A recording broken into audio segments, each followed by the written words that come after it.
The Bob Murphy Show, episode 432.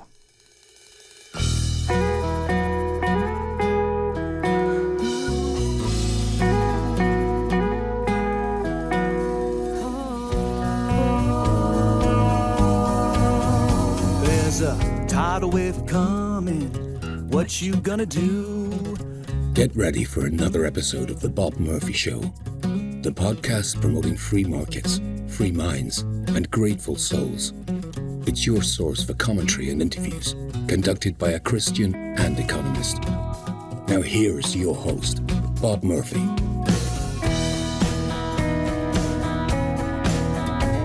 Hey everybody, welcome back to The Bob Murphy Show.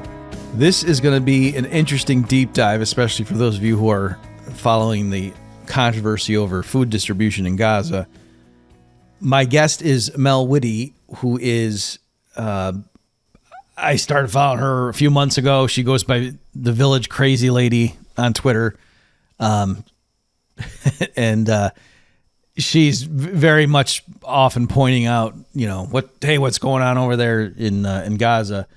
And specifically, I'll just tell the very quick version here. It has to do with Tucker Carlson recently had Tony Aguilar on, who was a former Green Beret that, is coming out and saying, I was working with the food distribution over in Gaza and, some bad things are happening.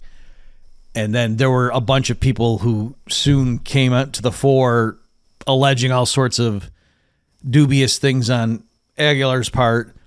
What we focus on in this episode is there was a claim that, here's this arrest photo of him, in the North Carolina criminal database or judicial database, and he was arrested for beating up his wife, and he put her in the hospital, and so that thing took off, as you can imagine. And Mel just went through point by point and demolished that particular thing. Now there were other allegations, things like leaked signal chats between Aguilar and the people the organization for whom he was working over there. And the storyline was, this guy's a disgruntled, we fired him. He was begging us for his job back. We said no. And then he said, okay, fine. I'm gonna, make you, the gloves are off now or something like that. Right. So saying that he's just a disgruntled former employee, just making up stuff to badmouth us. So I don't have any personal insight into that. I didn't follow through on that stuff. I just focused on, and I went through and independently tried to verify things that Mel was saying in her rebuttal. So, I can't speak that, but what I would say is Mel told me when we were wrapping up this conversation that you're about to hear that, Tucker Carlson had him back on, Aguilar. And so before recording this intro here, I just went and listened to just about all of that, round two that he had with Tucker, where he was responding to some of the stuff. So what I will for sure say is, if you're interested in this story, what Mel and I talk about, none of that is in the Tucker Carlson round two with Tony Aguilar. So this isn't like stuff you would have already heard if you already listened to him come back.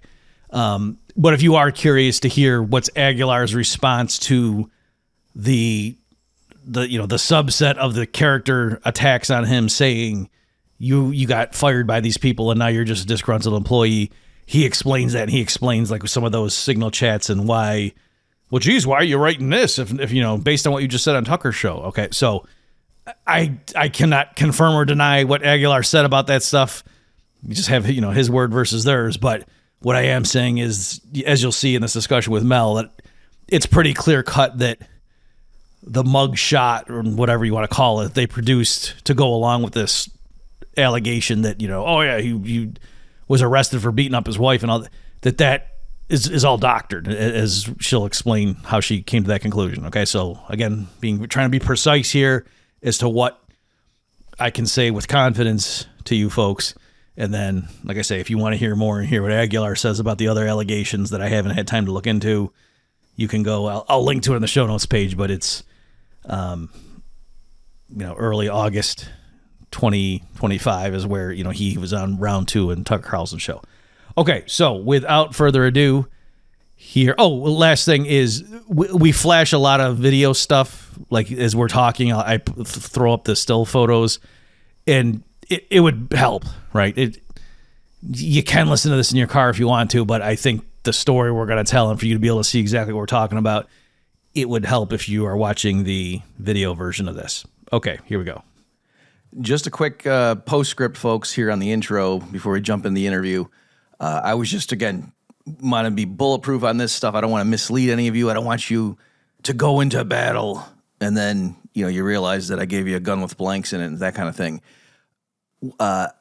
I say at some point, I believe in this interview, something like, indeed, if you go into the North Carolina, database showing the arrest records, there's nothing for Anthony Aguilar at all. Isn't that right, Mel? And she says yes, or something like that. And, so I was doing it again just to double check and everything. And I confirmed with her more specifically, if you type in Anthony Aguilar, there will be things that pop up for some guy had a weapons charge or whatever. But when you investigate it more, it looks like that's not the same guy, right? The guy that is definitely the one who was on the Tucker Carlson show and that we're talking about in this episode, he does show up in there, but it's like for a custody hearing or something, you know what I mean? So in other words, what Mel was saying in her original thread and that, I was alluding to in this discussion is that as far as we can tell, we don't see any evidence that the guy who was on Tucker Carlson's show was ever processed in the justice system in North Carolina for a violent offense, period. Okay, so that's what the more specific claim is. I didn't want to mislead anybody. Okay, here we go. Well, Mel, welcome to the Bob Murphy Show. Hi, thank you so much for having me, Bob. So I thought I was going to be the hero and give you this big platform because I saw you do this amazing takedown, which of course we'll walk through here carefully in a moment, folks. And then Glenn Greenwald stole my idea and he had you on, and he's got probably a bigger audience than I do at the moment, but there are some people here who still need to hear this story. So thanks for taking the time to do this. Oh, no, I know. And I thought of you when he asked me, but I adore Glenn. I've loved him for years. So, of course, I was bouncing around my house all day on Monday. But that's great. No, so I'm so grateful because you reached out right away and you were like, we have to get this story out. And so, and you asked me for my sources. I gave them to you and you were able to confirm everything that I said. So, which was really nice. Yeah. So if you don't mind, Mel, let me just set the table for people who aren't hip deep in this, and then I'll have you just explain point by point because this was amazing, folks, how you saw this in real time. So Tony Aguilar, I originally saw him on the BBC a few weeks ago. He's former Green Beret, Purple Heart, a long list of accomplishments that should ingratiate him to the tough guy, right wing, rah, Israel's our staunchest ally kind of person. He's not some left wing hippie that wants to, get rid of the nukes or something. And so he was been making the rounds saying, I was over there in Gaza working with the, humanitarian aid distribution that they have up there. And what I saw is this was, in violation of the laws of war and the treaties and blah, blah, blah. And this is no American soldier would do this. He's seen all kinds of combat and just saying, I've never seen anything like this. And then he had recently been on, Tucker Carlson's show. And Tucker said prophetically that, they're going to come after you and just try to discredit you in all these different ways. And he was like, well, yeah, maybe. And sure enough, there's various things, and we can, at the end of this, maybe Mel, if you have any comments on a lot of these other allegations, but the one that I just saw your masterful takedown was one of the things that came out, and it was getting huge currency among the people trying to debunk this guy, right? So because prima facie, this is awkward. If you're like a big, pro-Israel IDF supporter and saying, oh, come on, no, they're not starving kids. Or come on, what are you talking about? This is all just a bunch of Hamas lies. Look at that fake. They put some kid that had some pre-existing condition on there. This is just all media hype. It's awkward when this guy goes on Tucker and he's got the Purple Heart, former Green Beret and all this stuff. And he's just saying, and he wasn't engaging in hyperbole. At the end, he was saying, I'm not saying all the IDF are bad. I'm saying these guys didn't have the train. You know what I mean? He was trying to be balanced in what he was saying and not just, So anyway, it was awkward. So clearly the only thing you could do would be to discredit this guy and just paint him as an unhinged lunatic or liar who's got an agenda. And so one of the things that came out that was making the rounds is, I'll just read the tweet. And of course, folks, if you should be watching the YouTube version of this interview with Mel here, because I'm going to be flashing a lot. in the post-production on the screen. But so this guy's account is a Green Beret nap time. And he says he had a whole post on why this Aguilar guy, is bad news, and the story he showed on Tucker is dubious. And then as a separate, line of argument, he says, oh, wait, this is his tweet. I'm quoting exactly. Oh, wait, there's more. Did you know that Tony Aguilar was arrested for beating his wife? He was relieved of his HHBN command. His wife was working at JSOC at the time. More evidence of how much of a piece of excrement, but he didn't say that, this guy is. And then it's got a screenshot showing the arrest record. I don't know what the term would be, but it's clearly like an official government document sort of thing. And it's got, Aguilar's mugshot. It's got 125 Duke Lane, Sanford, North Carolina, 28307 is the address. It's got his date of birth listed. It's got a certain docket number and the court date, and the statute description is assault on a female arrest. And so it was that image, Mel, that you went through point by point. Now, I actually wrote out what you said. Do you want me to remind you of what you said, or do you have this all by heart? I can mostly remember, because I remember someone. So how it kind of came to my attention was Thursday night. It's funny. Thursday night. Number one, I believe Tony Aguilar because I already believe the Palestinians that have been telling us this for months, that these are like set up like turkey shoots. They have been showing us via video, via dead bodies. So basically he came out and kind of just confirmed everything that they've already been saying. So I was like, yeah. Right. And then a lot of the Israeli soldiers were saying to their own newspapers and stuff too. Israeli soldiers, and even not just that, but even the original contract company that was hired by GHF that ended up backing out. They said, we can't do this job because it is set up. It is not neutral. It is basically kind of baiting people to come into humanitarian, this humanitarian receive aid. They're using essentially starvation as a form of bait to try to bring Hamas out, right? And they wouldn't participate. The UN won't participate for the exact same reason. So again, everything he said just kind of tracked with what everyone else has been saying, right? Not just Palestinians, but also the UN, also other contract companies. Okay, and so you going into it, you were suspicious, and then hold on real quick.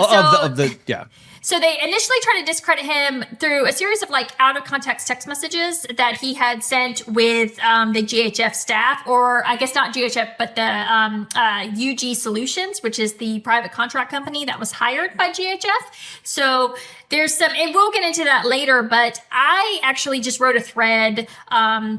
I watched the YouTube video that GHF put out. I screenshot all of the text messages or the signal messages that they posted, and I went through and I read all of them, zoomed in on all of them. And what kind of came out to me was that most of them were like clearly missing context. They weren't showing the initiating text, or they weren't showing the replies that he was replying to. So you don't really get the whole message. And I just walked people through, zoomed in on it. It wasn't like, because there was a 14-minute video that GHF put out, and they went through it really fast. And they only zoomed in on like certain parts. So I walked through that. So then this guy, this Green Beret nap time, he retweets me.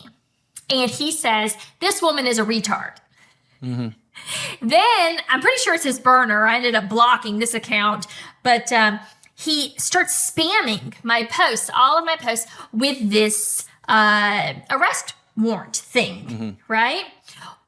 Well, I'm from Cumberland County, North Carolina, and I was a paralegal in Cumberland County, North Carolina. And the law office that I worked for worked in surrounding counties, and I grew up in Harnett County, North Carolina, so I'm very familiar with this area very, very well. So if you show me an arrest warrant, quote unquote, or a mugshot, quote unquote, from this county, it better be right, because I'm going to recognize if it's not. And that's where it started. Okay, great. Yeah. So thank you for that context, and I didn't realize that why you were primed to be the person to realize this is bogus. And this reminds me, I don't know if this was on your radar, but long ago when I was in grad school, there was a thing that came out, if you remember, there was like the yellow cake from Niger documents that people were saying were forged. And I just assumed like, oh, did they have like a handwriting expert? And it was really, I don't remember right now off the top of my head, but it was stuff like the date on the thing, the guy who was signing it was not the prime minister at that time. It was like that kind of a basic, like it's clearly a forgery.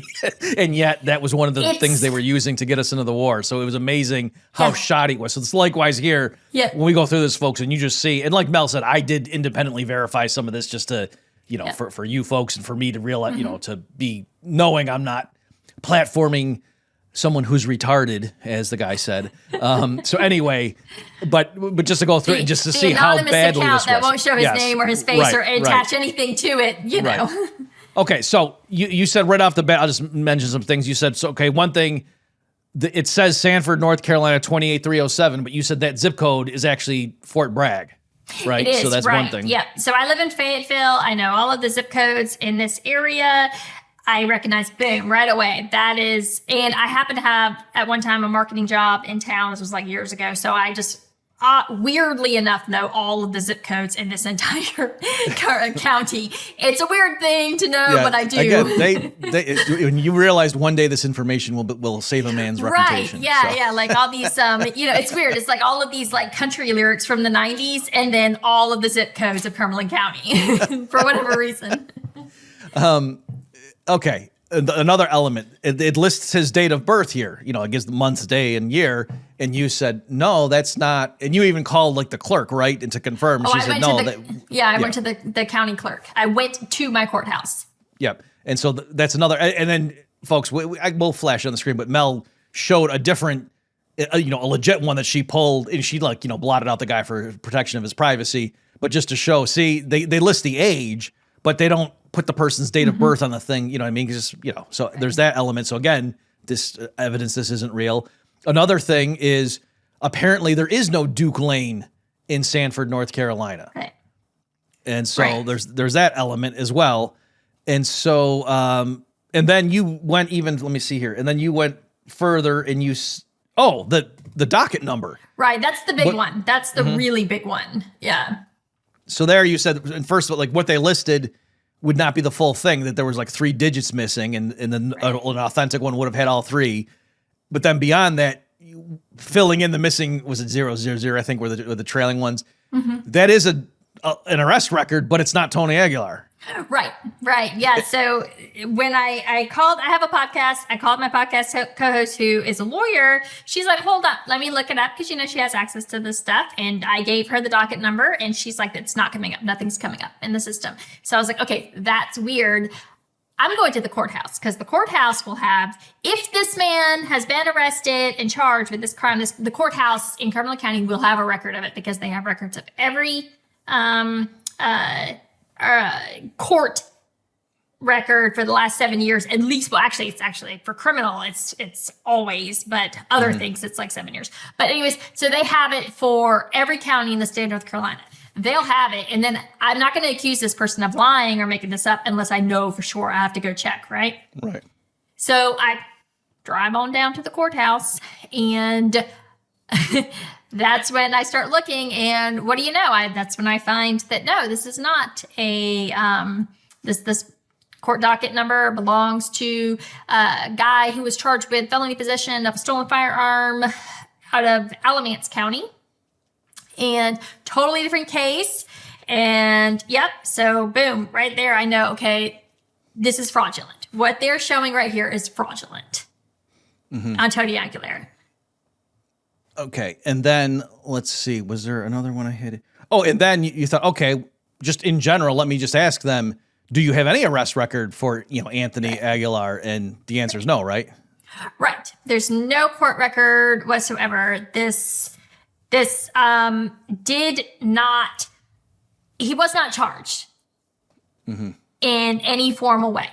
I can't, again, it's like, I don't know if he got arrested. But if they arrested him and didn't charge him, I have to say that I don't have any evidence that he's ever even been arrested. I appreciate you trying to be precise so that in case we're missing something. Right. And then, but what you're trying to establish is what this thing purported to be, because folks, and we're going to get into this in a second, like how the defenders of the authenticity of this thing were trying to knock down Mel's, objections to it. And we'll cover because some of them got comical, but the knots they were tying themselves into. But what your point is whatever kind of event would have, there's no record like this of him in the system, and that whoever grabbed this maybe mistyped something or somehow something got off by a digit. Like, no, there's nothing like this in that database. Right, exactly. No, this is not a case of there was just somebody really flubbed up at the on the arrest warrant or whatnot. No, and that's where it really kind of got concerning for me, because. So I'm sure you're going to get into this, but what happens is that when someone is involved in any kind of court case in the state of North Carolina, you can pull it up on the county, on the clerk of court's computer. They have a system. You can pull it up. You can access it. It's technically public information, right? Even though you have to go through their system to get it, but you can get access to it. And there are some things that are not, and you actually have to go to that county and you have to like get the actual file, like finalized divorce records and things like that. But if you have other things that extend upon, like contested child custody cases, right? So this is actually what I was able to find in the county clerk's office on Tony Aguilar, was this child custody file, right? And it was very personal, obviously, there. And what I read when I started reading through it is that there was a domestic incident that involved him and his wife in their home. And it was unfortunate. Like, it made me sad when I read. So what happened was there was some alcohol involved. She falls down. I don't quite understand how she hurts herself, but she should we explain right now, Mel, that this is the affidavit that the wife signed? So the affidavit, the wife. So on December 1st of 2021, there's an incident at the home. The next day, the wife goes to work. Her coworkers tell her she has to go to the hospital because her face is banged up, right? She goes to the hospital and she tells the hospital what happened. And unfortunately, they don't believe her. So they call the sheriff. They think she's covering for her abusive husband. Exactly. And it makes sense. I mean, you understand it. No, they have to do that. Like they do. Yeah. I'm not blaming anyone or anything like that. I get it, right? I don't. Just so you know, I'm not even saying like morally they had. I'm saying like for their job and whatever. Like they would get in trouble if they don't. So I'm just saying like in terms of what the rules are for their. Yeah, if they see somebody who got bruises on her face or whatever the issue was. Yeah. Right. Yeah. So she goes to the hospital. They call the sheriff and everything. She tells the sheriff what happens. The sheriff says, "I don't believe you." Okay. So, and this is I apologize so much, Mel. I interrupted you a minute ago, and so technically the audience doesn't know like what did she say happened. So. When she realized he was getting in trouble for this, she has this affidavit where she explains, no, this is what happened. I tried telling people, they didn't believe me.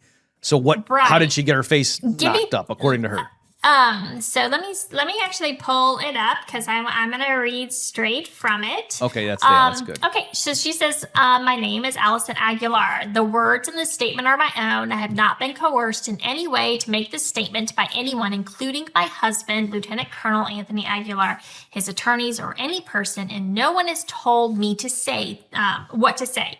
So she goes on and she describes an incident. She says, Tony does not like when I drink, and we have argued about this in the past. However, Tony has never been abusive to me. We have argued, and we both can be volatile and stubborn, but we have never been verbally or physically abusive to each other. Tony is a Special Forces officer, and I medically retired after 16 years of service as a chemical and public affairs officer. So that's very important.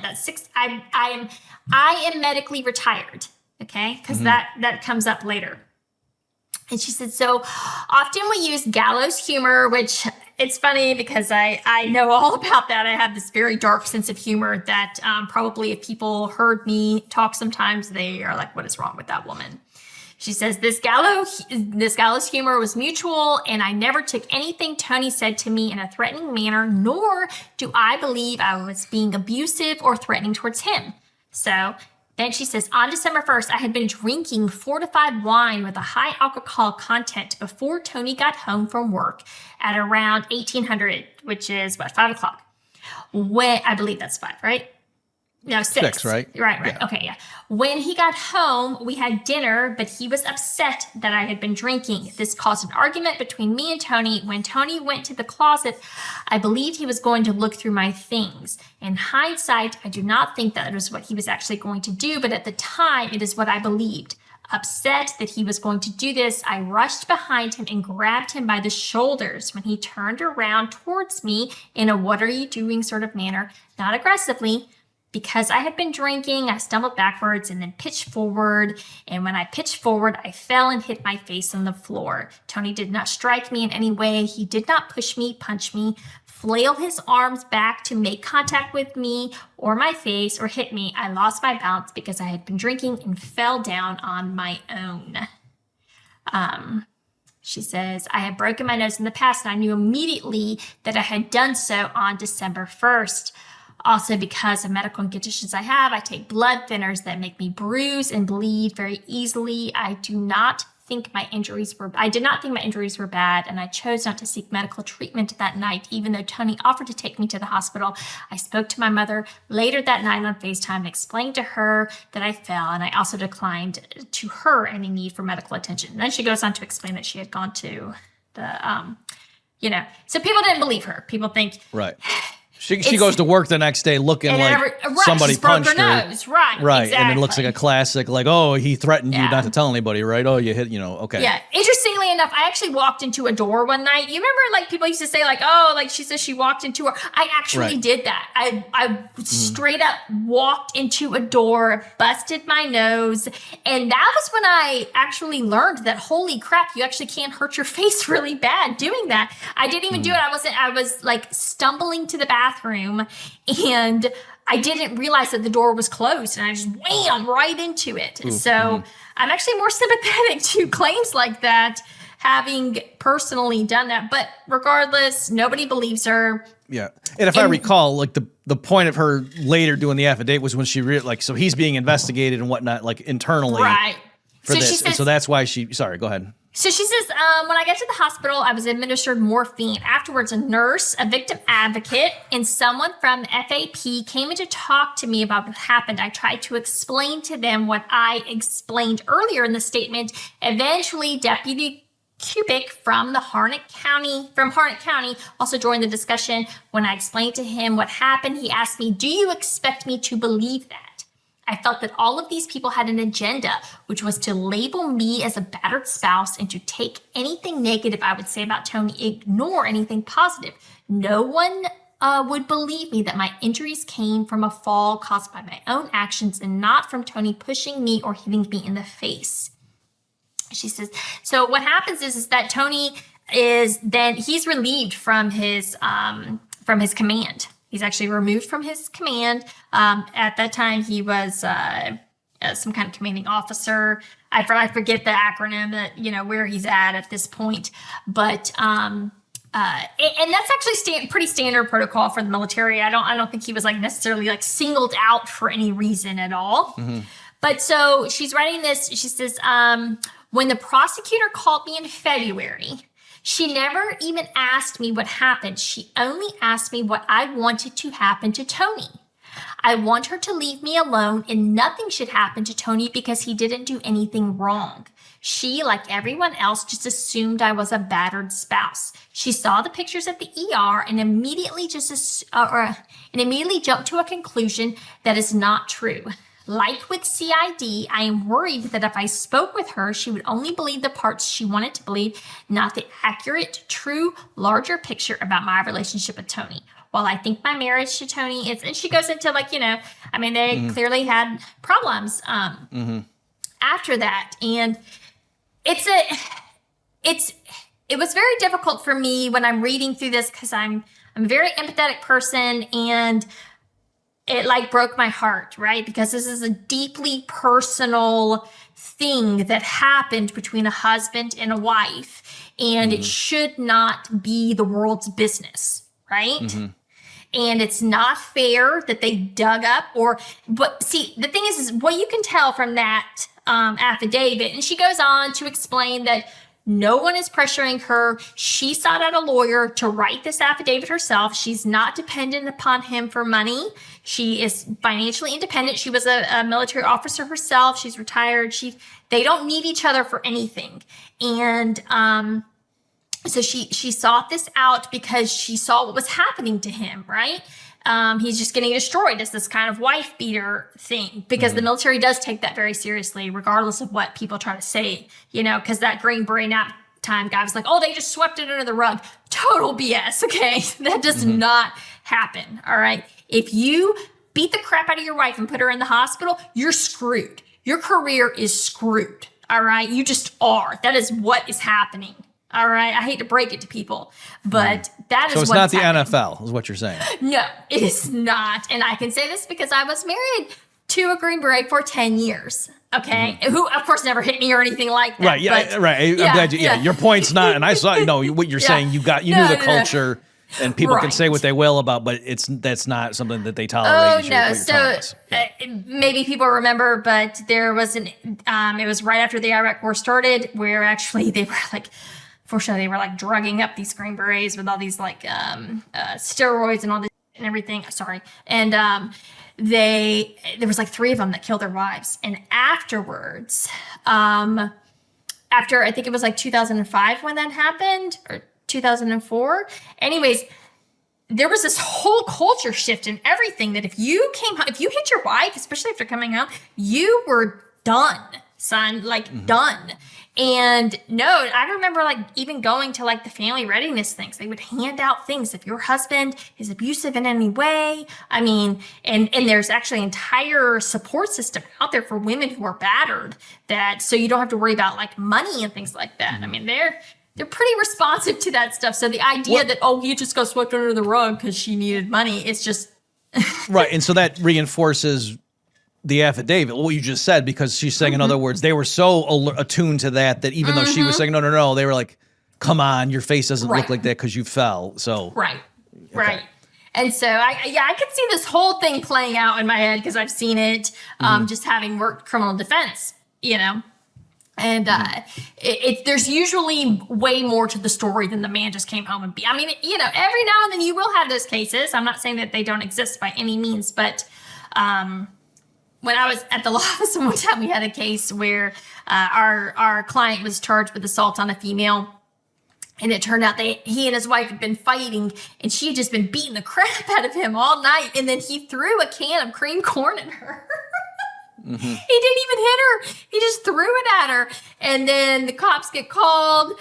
He's got bruises all over him. They talk to her. She's like, well, he threw a can of cream corn at me. So he got charged with assault on a female.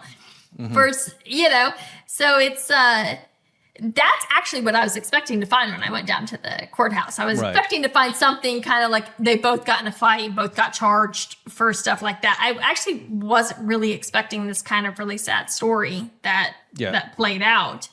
And folks, just so you know, we were concerned about, should we even explain all this? Because you're saying, it is a personal thing.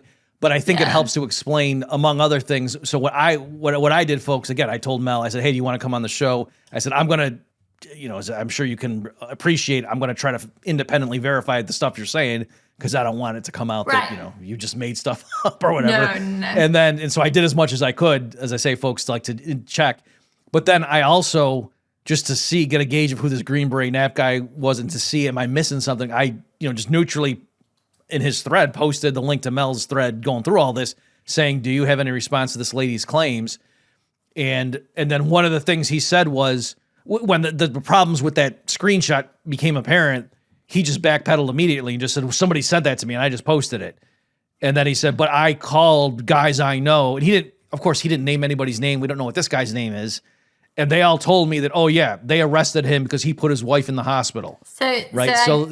You sent me the screenshots. Mm-hmm. Did you know that later on he started claiming that he knew Tony personally, and that's how he knew? Oh, no, I didn't see that part of the quote story. No, it's a totally different. He started replying to other people saying, I know him personally. Oh, okay. So this guy's just a liar. Yeah, just to finish that train, I do want to hear, because I know you've had more interactions with this guy, but So that's, folks, the reasons why I thought it made sense to go ahead and let Mel talk about the affidavit, even though this person, it's like, quote, not our business. Yeah. Because I could imagine there conceivably could have been some people around at that time who were his coworkers who remembered, like, oh yeah, they kind of were looking in and I heard he, you know what I mean? In other words, if it was serious enough that they were investigating him and relieved him of his command, I could see how some people might have sincerely believed that he did it. And then if somebody asked him now, they would have said, this, especially if they have a reason now to not want him to be a credible figure because of what he's saying on Tucker Carlson's show. So that's to me the reason why it was important to, kind of address it. Let me just quickly say my interactions with this guy, and then I'll let you, Mel, whatever, what's happened since then, you can fill us in. So I was going through, and this guy, this Green Beret, again, so his immediate thing was to say, yeah, it's not for me. I just posted it. And so some people were saying, like, you just post screenshots and whatever. And so that, okay, fine. And then the issue of, there is no Duke Drive in Sanford, Connecticut. And so one person came up with the idea of, I'm sorry. The thing he posted said Duke Lane. Right. And so somebody realized, wait a minute, there is a Duke Drive in Sanford, North Carolina. And so that's what it is. And so this guy with confidence came back and just said, yeah, it's 125 Duke Drive. Yeah. So real quick on that. So again, being from here, going to high school, growing up in Harnett County, I know this area very well. So there's this community in Harnett County called Carolina Lakes. Okay. And that's actually where they lived. And Carolina Lakes is huge. It's this massive development. It's this private development. A lot of people live in there. A lot of military lives in there. But Carolina Lakes is in Harnett County, okay? Sanford, the actual city, is in Lee County, okay? So, but Carolina Lakes has a Sanford mailing address, right? So when they show a Harnett County arrest record, then they start linking me to this, no, it was Duke Drive. Well, Duke Drive is in actual city limits of Sanford, which is, of course, in Lee County, which is totally different jurisdiction, would have been a totally different arrest, everything about that. So boom, I'm, smacking that down. No, this has nothing to do with Lee County. No one lives in Lee County. And so then they're like, they're saying, this was an accident. It was supposed to be Duke Drive, blah, blah, blah. No, I knew right away because, of course, I looked at that immediately. I found that I knew that Duke Drive existed. But the problem was it didn't even matter if it was because he didn't live at Duke Lane or Duke Drive or Duke Road. Duke nothing existed in this story, right? It was Duck Lane. Yeah. So that's the explanation. So presumably the person who doctored this and created this fake thing got mixed up, and it was Duck. Right. Was it Duck Lane? I believe so. It was Duck Lane. And so they wrote it incorrectly as Duke Lane, which makes sense because Duck Lane sounds fake. Right. Duke Lane sounds like a more legitimate address, right? Like, what does Mickey Mouse live at Duck Lane? So that's what's funny. But me. Just to tell one, so again, at this point, this is completely, we're arguing about would the Hulk beat up Superman at this point? It makes no difference to anything except what I was doing at this point was trying to tell, is this Green Beret nap time guy in earnest saying this? Or does he know he's pushing lies? Because that helps shed light on, should I trust the other stuff with the text message? So anyway, just to finish this goofy story. And so again, he comes back in confidence, saying, it was 125 Duke Drive. So again, folks, no, it wasn't. It was Duck Lane. But there's no 125 Duke Drive either. Right. And so that's the hilarious thing is, even though there is, folks, I know this is, some of you are like, what? But it's just so funny. I got to tell it. So we're going through it because I'm just arguing with this guy. And he said, yeah, it's 125 Duke Drive. And it's true. There is a Duke Drive in Sanford, but there's no 125, right? In other words, that road exists, but the actual address of 125 doesn't. And so I looked up, I was Googling it, and then on Zillow, I saw 822 Duke Drive. I feel bad, in case some guy who lives there now is going to get, all of it. But so, because some guy's selling his house there, right? So I knew, there really is an 822 Duke Drive, Sanford, North Carolina. Okay. And so I, just to make sure that my theory was correct, that road exists, or the drive, but there's no one to, I map quested it, from my computer, like to see if I want to drive there, what does it look like? And yeah, it showed me exactly how to get to the 822. Yep. Whereas when I tried to find the 125, it wasn't working. So then what was hilarious is other people are at this point, piling on and telling this guy this. And he, on his phone, must have typed in the address and posts it. And it shows like, it pops up and he says, see, this is a real address, 125. It's right there. And he's even like mocking the people and saying, that took me 2 seconds, you morons. Right. So again, he's running victory laps and telling us who are questioning this that we're the idiots. But even his own screenshot, it said approximate location. And I was like, wait a minute, I've never noticed my phone saying that. So on my phone, I typed in the 822 Duke Drive, and it showed, yep, here's how the distance and how 10 hours and whatever, and the actual thing, and I screenshot that.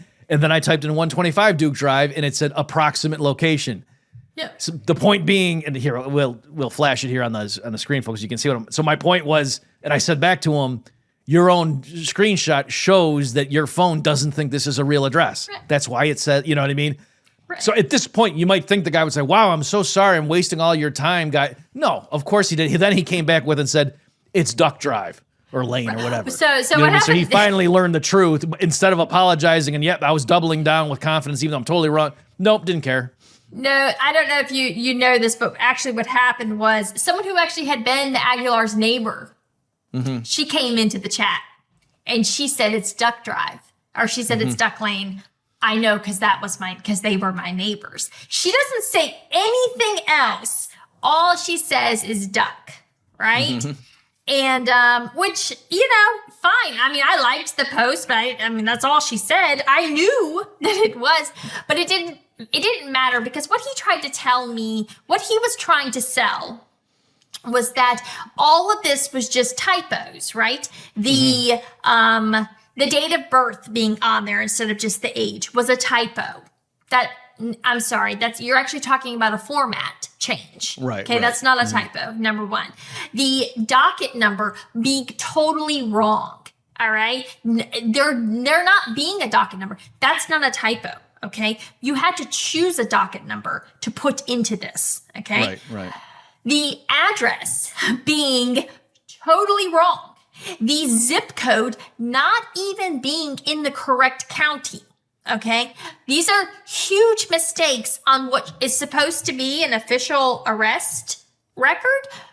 BS. It's BS. I'm sorry. But I'm not sorry at all. It is. Well, this was false. Everything about this was false. Even in your summary there, though, too, just to underscore the fact that the docket number wasn't just some random thing, that when you looked at it, when you filled in the missing digits, it wasn't somebody else's arrest. So clearly the person doctoring, in other words, if it was just typos, you would think it wouldn't point to anything. But the fact that it pointed to somebody else's arrest record or whatever the terminology would be shows that this was deliberate. Someone grabbed it. Right. Actually, is this a point? Remember you found the website that allows you to generate? So then I'm like, whenever I do this, I always try basically to disprove my own theory. It's a thing that I do. It's why I drive myself insane, and it takes me forever to write a thread on anything because I'm always trying to disprove myself because I never want to put anything out there and then get embarrassed, right? And my worst fear is getting community noted. And so, which I've only ever been community note on an opinion, which really annoyed me. But anyways, so I'm always trying to prove these things and whatnot. And I'm sorry, I lost the generator of the mugshot. So I start looking at different because I'm thinking like, what about? Is there something about this? Because this was a 2021, right? Let me see if I can find some 2021 pictures to make sure the format is still the same. Okay, right. That you didn't want to be putting all your effort into like maybe they did a switch. Maybe they used to do the date of birth, but then they realized maybe we should stop doing that and just switch. Okay, yep. Right. Yes. No. So what I find when I find pictures of 2020 arrests, no, they don't. They're still doing the age. That's how they're doing it. They're still doing the full digits with the dash, in the last three. So I'm right on that, on my assumption. But I start going back older and older, And what I find, I put in like some different, just, like Harnett County arrest records, 2019, 2021. And then for whatever reason, I'm looking at images and a 2014 pops up, right? This is like a recommendation. So I click on it. And when I click on it, what that website actually is a PDF file. Okay. And this PDF file looks exactly like the arrest record that was being shown all over the internet. And I'm like, holy crap. So I start editing it myself. And what do you know? I'm able to create this perfect, carbon copy of what was being presented. Can I prove that that's what they did? No, I can't. But I know that they could have. I know that the technology is very easy and very accessible out there for anybody who wants to. You can superimpose someone's picture. And it's interesting because when I saved Tony's or the arrest warrant that, I was tagged in, when I saved it to my phone, iPhone has this new thing now where it's like, it'll like do the like rainbow outline of things. Do you know what I'm talking about? Like on yes, I do know. Yes. So it did like the little rainbow outline of his face. And I was like, and I thought, it's interesting enough. I know maybe it's just me. Initially, when I looked at the picture, I thought it was weird because it cuts off right at the chin, right? And that was actually the very, very, very, very first thing when I saw that tag in the morning. Right. Yeah, I'm looking at that now. Yeah. Yeah. I was like, that's weird. They wouldn't do that. That was the first thing that caught my eye. And I'm just an extremely detail-oriented person. So when I saw that, I was like, that's weird. Then I saw the zip code. I was like, no, wrong. All right, I got to look into this. And so, I put it on my to-do list for the day. But so when I saw that, I was like, they could have grabbed this picture really from anywhere and then superimposed it. Again, I can't prove that, so I haven't accused them of that. Okay? Right. But I'm telling you guys, this website exists. I sent it to Bob. He knows it exists. He knows, he saw you could do it. And again, so if somebody knew about this domestic incident, how hard would it be to just create a fake, right? Right. And again, like I said, there is no record, and I put this in my thread, there is no record of him ever being charged with this crime in the state of North Carolina. Hey everybody, Bob Murphy here with a quick tip for small business owners. If your business isn't showing up online, your competitors are getting the leads and you're missing out. Well, that's where Persist SEO comes in. For over 15 years, they've been helping local businesses grow through SEO, paid ads, and the latest in AI-powered search optimization, so you stay visible and competitive in the digital age. Whether you're in-home services, legal, or healthcare, Persist SEO delivers real results without locking you into long-term contracts or overwhelming you with tech jargon. Visit ineedseo.help or call 770-580-3736 to schedule your free consultation. That's ineedseo.help. Easy to remember, powerful for your business. Maybe at this, so thank you. I think you did a great job there just explaining all that. And again, it was like is it Slumdog Millionaire? Was that the movie where the kids his life experiences equipped him and he just kept knocking everything out of the park? And so where you I've never seen that movie. Oh, okay. Well, that's kind of I hope I didn't spoil it there. But anyway, that's kind of what happens. He does really well on like a TV game show. Okay. Just because every question there was something from his life that equipped him to know that answer. So I'm saying here, when you were saying more like why you were the perfect person to realize, wait a minute, there's something, because most people would be skeptical, but they wouldn't know how to unpack that. Whereas you kind of already knew where to look. Yeah, I'm like this really weird, kind of slightly obsessive person, not things like that. But I just happen to know this, Quadra County area extremely well as far as criminal prosecutions go, criminal defense goes. And so, these things are just going to pop out at me. And it was so sweet. I had the sweetest message come up and they said, God just chose you because you knew you had all of the boom, boom, boom, boom. And so you knew what to do. And I was like, and God bless him.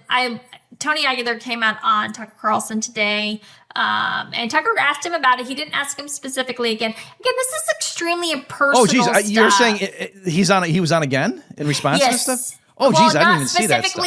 Not specifically in response to this, but there is segments of it.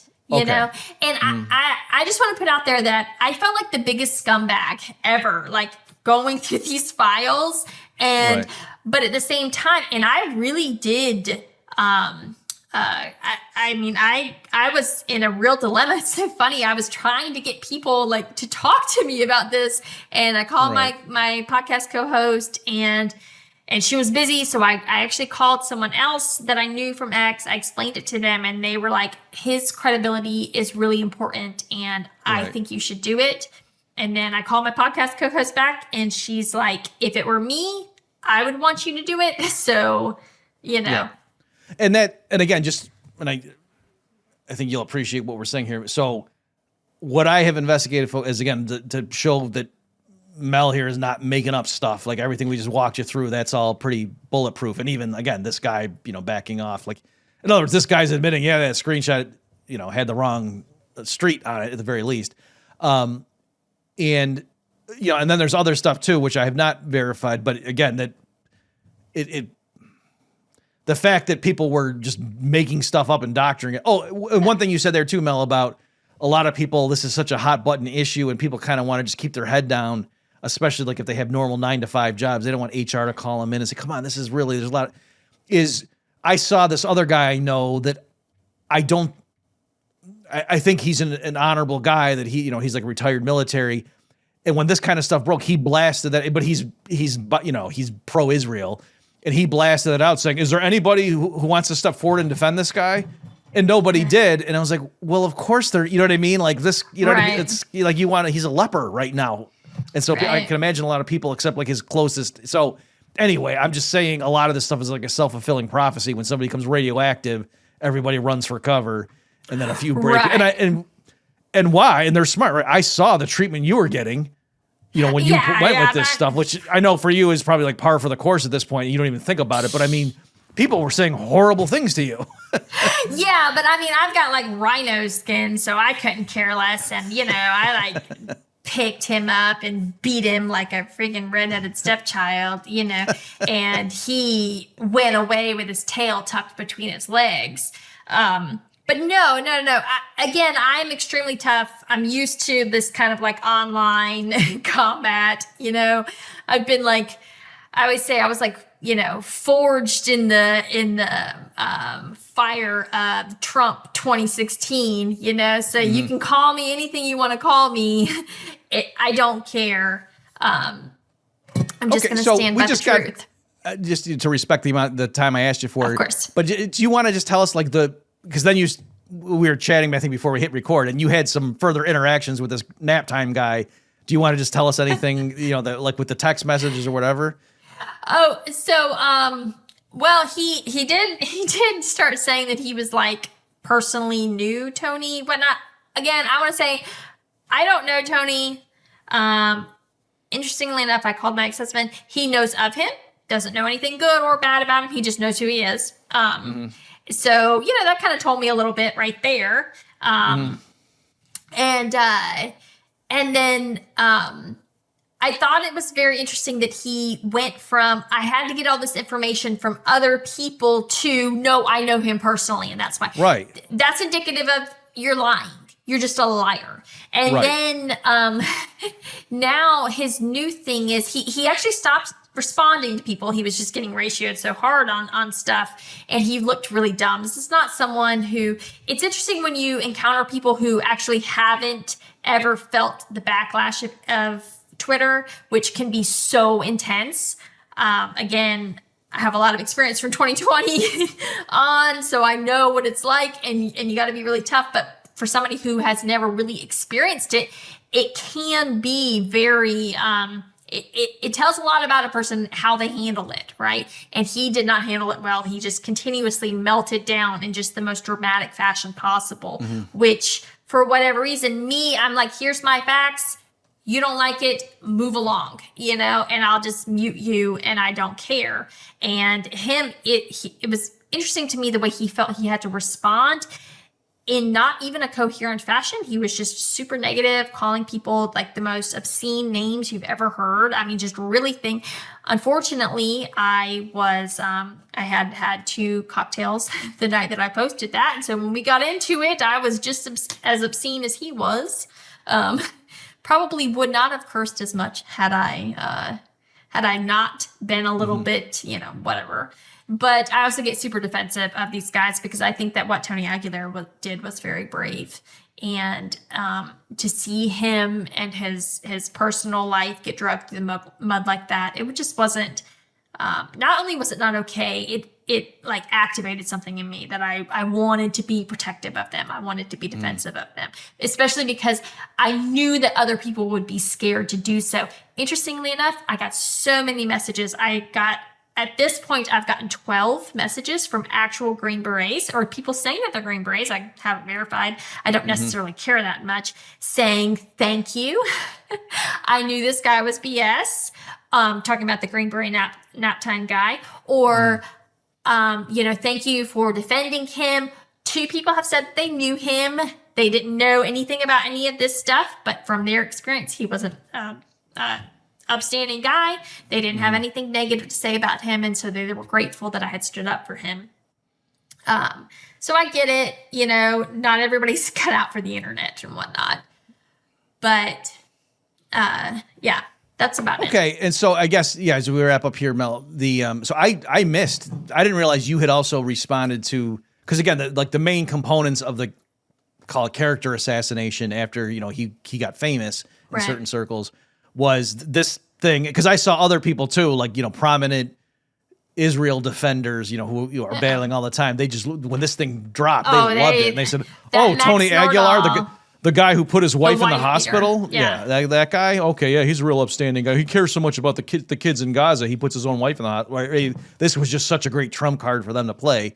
But then beyond that, again, there was this element of that, he just went crawling back to try to get his job. And then once they denied him, then out of retaliation, he just went on the warpath trying to discredit the organization that he wanted to work with. So you're saying at the very least, a lot of the text or the signal chats or whatever that they were out of ostensibly context. I don't want to speak for him because he's actually addressed this several times. You can go and if you go to Tucker Carlson's page, interestingly enough, I love the way Tucker Carlson does it. They have it broken down minute by minute, and it's really well. It's like a chapter by chapter thing, so you can address it. But basically what he says is all of those things are taken out of context. The one where he says the gloves will come off, that's like a very big thing. But according to Tony Aguilar, he says that was actually in response to a personal, physical confrontation that he had with someone. So, which again would make sense. He had filed a complaint. Apparently it was not, it was not, they didn't pay attention to it correctly. So, again, GHF hasn't responded to his response of that. They don't want to address, and again, release all of the text messages, every single thing that was put out. Release it all. Don't cherry pick 1 or 2. Put the whole thing out there if you're so confident in but they don't do that. And we know why they don't do that, because we know the results of what it would show, right? Right. They've released these 9 affidavits. All of them are anonymous. Of course they're not anonymous, but they've blacked out the names. No one, interestingly enough, no one wants to go on the record in front of, in defense of GHF either. Mm-hmm. And I think that actually goes back to what Tony Aguilar has said, in that they don't have any diplomatic protection. They are committing war crimes. They are complicit in war crimes. And no one wants their name on the record. I've actually wanted to, I'm not going to speak on that. Never mind. My next investigation, quote unquote. Okay. Well, yeah, we can tease us and then we'll, of course I'll retweet it when it goes out. Just the last thing on it is, it's amazing to me. And I think Tony said this on a first name basis with the guy. I'm like the Green Beret nap time guy, but at this point, I've known Tony for years. I think he made the point on the first Tucker appearance where he said something along the lines of, people are talking about, well, it's not Israel's job to feed these people. Is that in World War II, like if the U.S. forces captured a bunch of Nazi, militants, you have to feed them. You can't not feed prisoners. You know what I mean? And clearly these people are, Israel is in charge of them at this point, given what they're doing. And so, yeah, of course you have to feed them, especially if there's a bunch of kids. In World War II, very often Nazi prisoners of war were sent back to the U.S. to work on the farms in the U.S. Like there's record of that happening. So we did not actually treat them the way that Israel is treating people now. It is barbaric. It is cruel. It is inhumane. And it is in violation of every single post-World War II convention on human rights and warfare that has been passed. Okay, so no, it's not 1939, nor is it 1945 anymore, guys. We have a post-World War II world order that we have respected for the most part. It's not always gotten perfect by any means, but we have respected it, okay? And American soldiers have lost their lives, all right? Because of this, because we have committed to not acting like barbarians. So I will be damned when people will throw the American military under the bus that has sacrificed so much to protect this post-World War II New World Order and respect of human rights and say, oh no, Israel and the IDF, they are the most moral army. BS. All right? That's it. Thank you. Okay. Well, you're you haven't had 2 cocktails tonight, so unfortunately. Okay. Yeah. So No. No cursing or anything like that. Yeah, so. I know. Okay, well, thank you. So, folks, my guest has been Mel Witty, goes by Village Crazy Lady on Twitter. But how do you spell that? Because it's one of the letters is missing, right? Right. There's no A in Village. Okay. So VILLGE, Crazy Lady. Yes. And so, anyway, that's a fun handle you have there. So, of course, we'll link to all this stuff, folks. If I had known I was going to have a big account, I probably would have picked something different. Well, I think it's great. So, but joking aside, thank you, Mel, for doing this. And like people said, you were the right person for the job. And there's lots of other things we're talking, but clearly that particular allegation we've just shown, I think, to everyone's satisfaction that somebody deliberately made that thing to discredit this guy. They did. They had a little bit of insight. Maybe they didn't know the whole thing, and they just made, and people always say, like, well, if it was an intelligence agency, to your point, Bob, if it was an intelligence agency, no, it would have been much more sophisticated. I'm like, I think you're actually giving them a little too much credit. That's what. Yeah, yeah. When I was younger, if I was writing a novel or I would expect it to some thriller. But yeah, I've seen, like I said, that Niger, the Yellow Cake document. It was ridiculous, and that was something that I don't know if Colin Powell brought it for, but they relied on that publicly, and it was obviously a forgery. So anyway, right? Yep. Okay, folks. Well, we can't solve all the world's problems, but we tried to address this particular one. Thank you again, Mel, for your time and your efforts, and thanks everybody for tuning in. See you next time. You've just experienced another episode of The Bob Murphy Show, the podcast promoting free markets, free minds, and grateful souls. For more information and to subscribe to this podcast, visit bobmurphyshow.com.